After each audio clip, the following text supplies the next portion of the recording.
আমি PTR maintain কৰি পেলাই আমি শিক্ষক নিযুক্তি ৰেচনেলাইজেশ্যন আমি কৰিছোঁ। নতুনকৈ আকৌ এবাৰ ৰেচনেলাইজেশ্যন হ'ব। যিখিনি ভেকেঞ্চি আছে 10 অক্টোবৰত আমাৰ নতুনকৈ শিক্ষক নিযুক্তি হ'ব আৰু graduate teacher, post graduate teacher plus LP/ME teacher এই 10 অক্টোবৰৰ নতুন নিযুক্তিৰ পাছতে চাউথ চালমাৰা মানকাছাৰৰ খালী পদখিনিও পূৰণ কৰা হ'ব।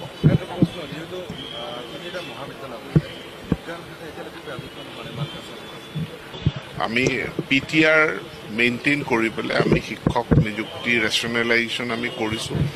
নতুনকৈ আকৌ এবাৰ ৰেচনেলাইজেশ্যন হ'ব। যিখিনি ভেকেঞ্চি আছে 10 অক্টোবৰত আমাৰ নতুনকৈ শিক্ষক নিযুক্তি হ'ব আৰু graduate teacher, post graduate teacher plus LP/ME teacher এই 10 অক্টোবৰৰ নতুন নিযুক্তিৰ পাছতে চাউথ চালমাৰা মানকাছাৰৰ খালী পদখিনিও পূৰণ কৰা হ'ব।